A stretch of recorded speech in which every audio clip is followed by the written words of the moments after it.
Hi guys, what we have here is the US patent document for a Sonos headphone.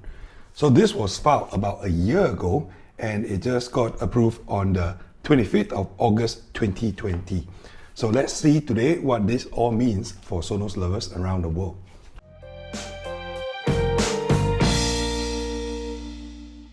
So what you see here are all the headphones that I've owned over the years, and the newest one being the Sony WH-1000 XM4 Mark IV. And all these are active noise cancelling cans. So it helps filter out the sound. So it will not be amiss to say that any new headphones that Sonos decides to release today has to carry ANC, active noise cancelling, as a hygiene feature. So while you might have read a few articles talking about the release of this Sonos patent, those articles will not have covered in depth about what this all means. So this is where I'm here today, and I'm trying to dig deep into this patent. Maybe just go through this 40 over page document together, and then I will show you and tell you about a little bit about what all this means to us. In the first abstract, what reads here, it says, wireless headphones with user controls and methods for using are disclosed. In one embodiment, a wireless headphone includes a left ear cup comprising a left speaker driver and a left ear cup housing, and a right ear cup comprising a right speaker driver and a right ear cup housing. Okay, and a processor, a microphone, user controls including a voice assistant activator control, a volume slider, a play control slider, a play pause control. Now, all these features are quite standard, and most of these headphones here that I have laid out in front of you, all of them have a mic, but specifically not all of them will be able to activate the voice assistant. So what is specified here, maybe what is interesting is possibly the voice assistant. Otherwise, the user control, the volume slider, play control slider, play pause control, all these are standard hygiene factors. So in the abstract, nothing very interesting. Then they went on to talk about all the diagrams, so many of these diagrams, which they also tore down Sonos Play 5. This was filed a year ago, so I doubt they would have put the new Sonos 5. This is probably the old Sonos Play 5 Gen 2. And they have the Sonos 1, and then it goes on to talk about the app. I'm not sure why they would put all these part of the Sonos ecosystem into the patent, maybe to establish an ecosystem such that it will be difficult for anyone to try to infringe on these patents. Now, the first diagram that is of interest is here.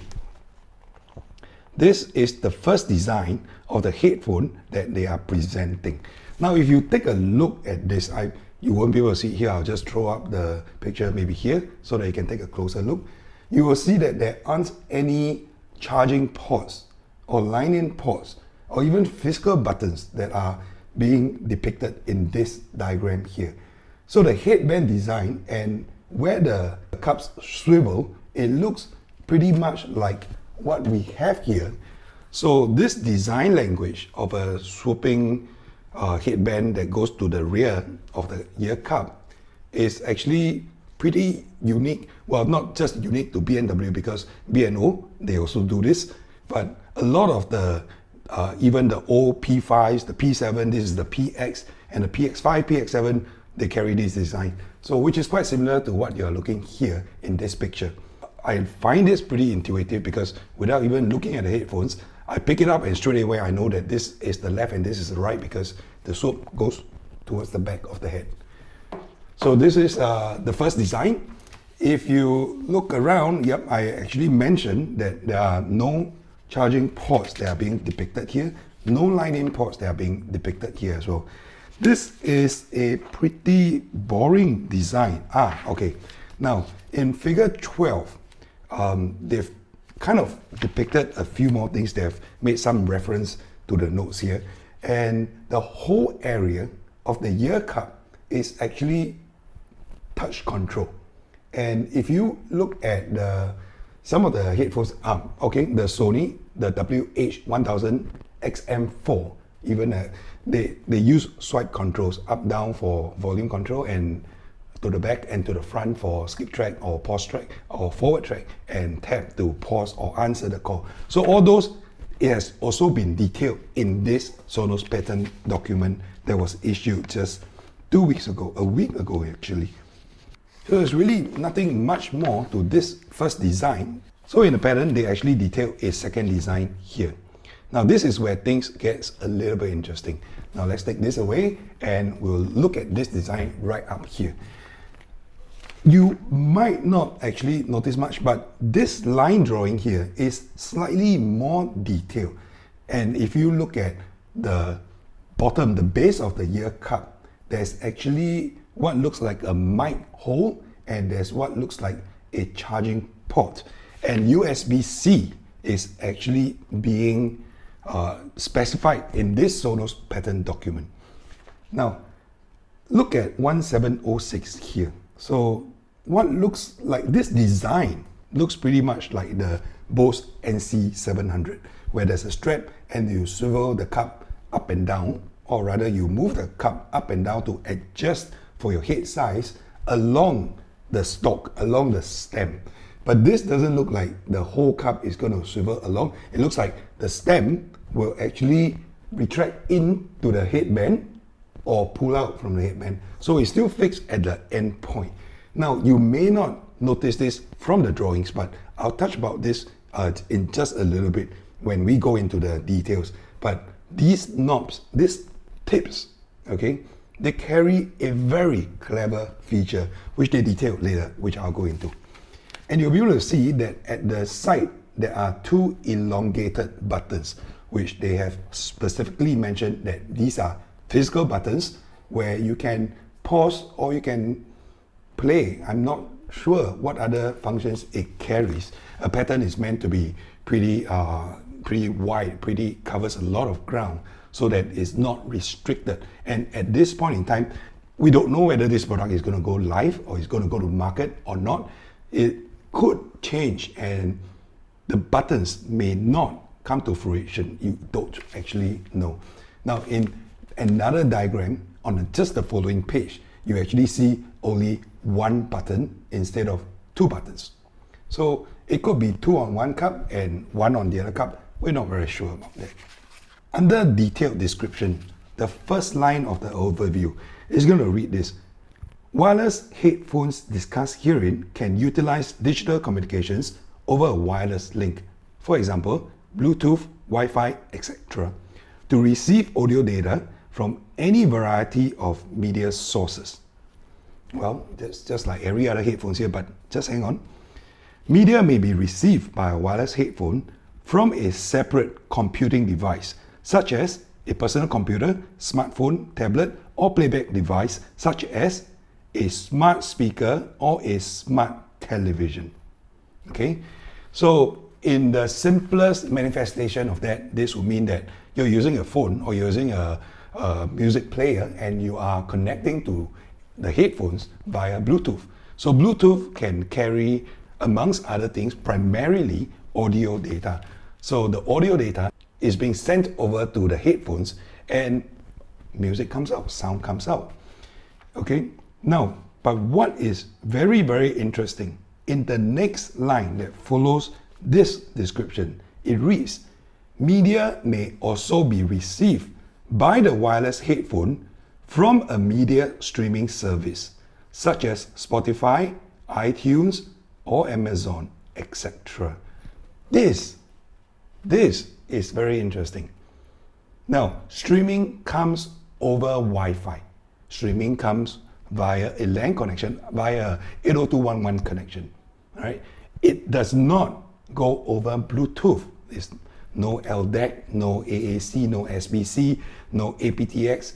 It is not. That's not streaming. That is, it carries music data. It's short distance transmission. And all these headphones that I have here, they are all Bluetooth enabled.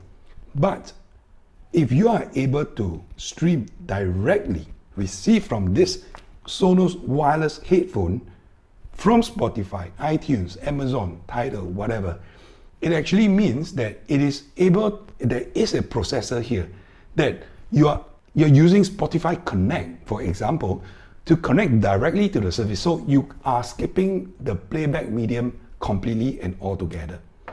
This means something. So this headphone will then need Wi-Fi to function. So this is the first biggest clue. And this could potentially mean that this is the first Wi-Fi enabled headphone that will be able to stream music independently of a playback device. The next point, which is also very interesting, it reads, wireless headphone may further have onboard storage for media as well. Now, that is interesting, okay? So I am imagining that you are able to stream and download songs either from your phone or from a streaming service and store the songs onto the headphone so that even when you're out of range of Wi-Fi, you can still play back from this itself. So the headphones no longer is a slave device that plays whatever your phone is playing. It simply is in and on itself capable of being a streamer and media player. So earlier in the pattern, they actually talked about voice assistant. So you can activate voice assistant. But one interesting point was that they brought up several voice assistants. So they have different wake words. So you can say one of these wake words, which I can't say because if you are listening to it via your speakers, then it's going to wake up some of your smart devices or whatever assistant that you're using. But basically, it will listen, the headphone will listen out to a variety of wake words and call the correct service. At this point in time, it is not clear whether the instruction is going to be received by the headphone and processed by the headphone because it now has Wi-Fi connectivity, right? Or is it going to be passed to the handphone or the device that is connected to in order to process the voice commands? That part, not very clear, but they did mention that it was going to have a processor, and if it has a processor and it has Wi-Fi, then it is capable of processing that on its own without a master device that it has to be paired with. The next very, very interesting point. Now, I have to pay specific attention to this stock here that I was talking about.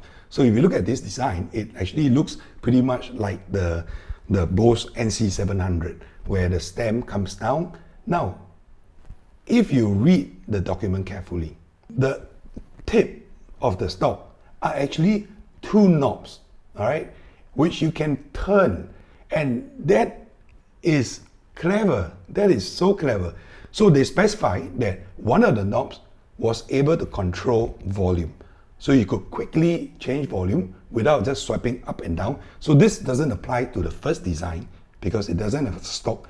But the second design that we are looking at here, it has the stock. And at the tips of it, you can function the knobs, you can turn it, okay, to adjust volume. The other knob, which they didn't specify whether it's a left or right or left, but the other knob will be able to turn on and off ANC, ambient noise control. So I don't know whether it's on and off or they have various levels of ANC that is available to the user, but it has ANC, and they have specified one of these knobs to be able to control the level of ANC or to turn it off completely. I just think that this is a very, very smart and a very humanized design, because controlling volume by swiping up makes you look pretty silly. Holding onto the button makes you, well, you can hear the click, you know, especially some of these headphones, and I'm going to mention the Beats Studio 3. When you click on it, you cannot get away from having the click into your ear, and it's just right there, and the plastic clicks are just like click for changing the volume. Not the most pleasant. So of course you could change the volume on the device, but if this Sonos headphone does not require a device and is able to stream music on its own, and in order to control volume, a twist of the knob is simply just brilliant. And also ANC, if you could change the level of ANC on the fly just this way without having to memorize buttons or going into the app to do it, then brilliant. Just those two tips, they're there, right? Use it. I might just buy this set of headphones just for this function itself. So to me, I think that is a killer feature on this headphone. It's not so much a feature, but it just makes the whole thing very, very usable. The next feature, and this is truly possibly a killer feature, is what they have termed as swap. I'm going to read this line to you. In several embodiments, tapping and holding triggers a swap. A swap involves shifting where content is currently playing to a different device. And it also describes the other direction. You could actually swap sound from a different device into the headphones. Now, this means a couple of things, and it's interesting because if you are on Wi-Fi and you are listening to music, you can swap it and it goes to your Sonos 5, your Sonos 1, or your Arc, or your Beam, or whatever other Sonos device that you have there. And the other way is also possible, right? Maybe you're watching TV and it's getting a bit loud, or it's late at night and you want to swap the sound in. You could simply activate that. I don't know how they're going to implement this, but triggers, right? So not so much the implementation of how you perform the swap, but more the function of the swap itself. Which then brings me to one of my last points. All these headphones here that I have in front of me, they have a line-in jack. Which means to say, if you are not connected wirelessly, you will want to be able to have the option of putting a 3.5mm plug in and connect it to whichever device that you have and use it without using it wirelessly, right? And that helps because sometimes the device that you want to connect to doesn't have Bluetooth. I don't know which device doesn't have Bluetooth today, but okay, for whatever reasons, you need it connected. Okay, but to me, I don't use any of those functions. But why am I bringing this up for discussion today on this particular piece of device, on this particular Sonos headphone here, is for a very, very interesting function. Now, think about it. How do you output any sound from any device into a Sonos ecosystem? You need one of the three pieces of equipment that Sonos makes. One is the Play 5 or the new Sonos 5, which has a line in. The other is the Sonos Pod, and the third being a Sonos M, right? So all these will accept analog input. Now, if Sonos does this, and if we refer to the first design, okay, or maybe even the second design, where the end of the stem could be a line in as well, which they actually did describe inside this patent document. It would mean that this will become the fourth device of Sonos to be able to accept an analog line in. Now, with this, if you're listening to something, it also means that coupled with the swap function, you're able to then pull out music into the Sonos ecosystem and swap it to any number of Sonos device you have around the house. And this, I believe, is the magic in combination of these two functions, the swap and the line in. The final point that I want to bring up today is the perfect synchronization of Sonos playback across their speakers. If they're going to be enabling the whole synchronization of multi-room audio and now multi-headphone audio, you could imagine if there were, say, 4 people watching the TV at the same time and it is late at night and everybody has a Sonos headphone. It could get a bit expensive, I'm not sure, $300, $400, but if you could do that and the sound is casted to all these headphones independently in perfect synchronization, it also means that it becomes a very powerful music sharing, device. Yeah. So let's imagine all these are different. You could pick up any of these and listen to what the other person is listening to. So this feature could actually get very, very interesting, very exciting. I'm not sure whether you are excited about these Sonos headphones as I am. So I was reading through this whole document, and from the start to the end, every single page, every single paragraph, every single line, I think I have covered this Sonos headphone, ahead of its launch, ahead of even its announcement, and ahead of even possibly knowing whether these headphones are ever going to come to market or not.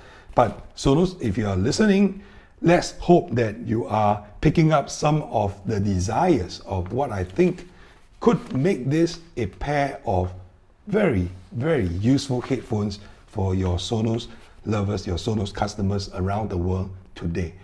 And this is the Wireless Audio P2P channel. So if you are interested in this kind of analysis and my whole take on the wireless audio market, please make sure that you subscribe to my channel and ring the notification bell so that you can be updated whenever my new video drops. So if you may, and if you like the way I do things, like the video, comment on it, let YouTube know that my videos are helpful and are helping people like you. And I'll see you in my next video.